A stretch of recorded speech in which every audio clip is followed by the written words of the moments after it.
Interdis le Ngouan et le Ja. Divise mon royaume en chefferies supérieures. Fais traverser une route principale à l'intérieur du palais et construis une maison en remplacement de ce dernier. Koufenchi, ne pouvant accepter un tel opprobre, je m'exile à Mantoum, loin du palais. Craignant une révolte populaire, les colons français décident de me garder ailleurs en autorisant mon envoi à Champ. Le matin de mon embarquement ressemble à un jour de guerre. Le peuple désarmé, la France armée, le rend au silence en lui pointant des kalachnikovs.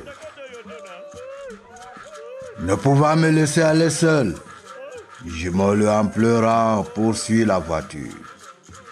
Je supplie les militaires français d'arrêter le cortège pour que Jumolu me rejoigne avec quelques serviteurs.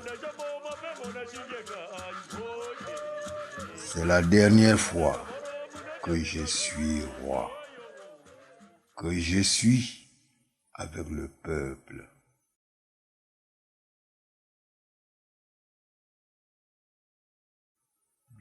À Champ, je suis présenté aux autorités et conduit dans une résidence qui a presque l'air d'une prison.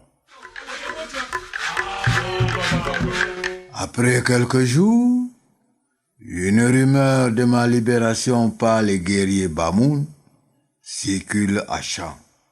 La France panique et se rend compte de l'amour que le peuple éprouve à mon égard.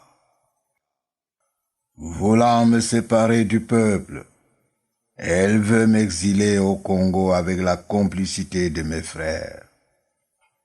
Mais, grâce à l'intervention de Charles Tangana, Yaoundé devient la ville d'exil où je dois purger mes peines. À Yaoundé, j'accepte l'idée d'être un exilé et j'accepte l'amitié avec Charles Tangana, ainsi qu'avec son peuple.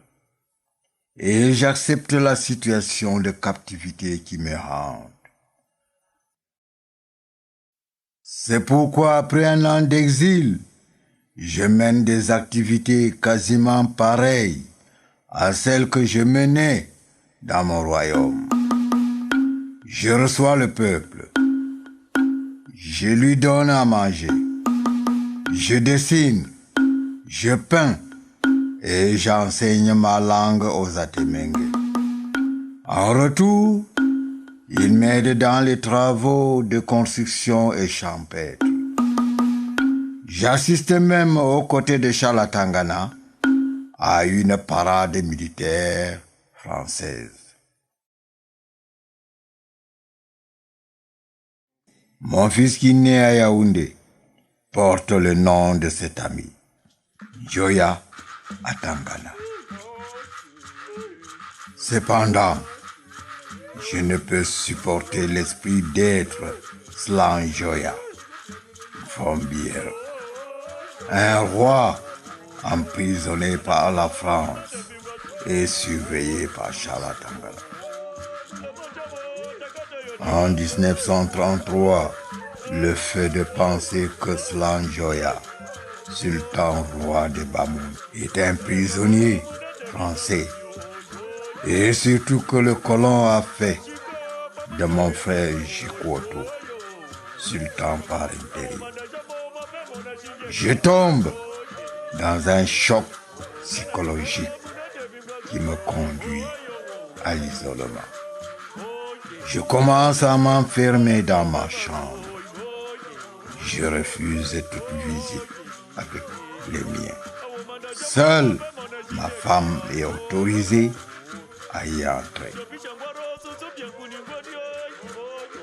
En mai 1933, je vis mes derniers jours à Yaoundé. Ma santé s'aggrave. Ma respiration diminue. Je me louais, les autres m'amènent à l'hôpital. Là-bas, le docteur me fait une radiographie. Puis, je regagne mon domicile.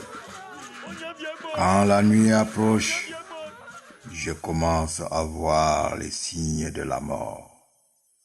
C'est le début d'une longue agonie.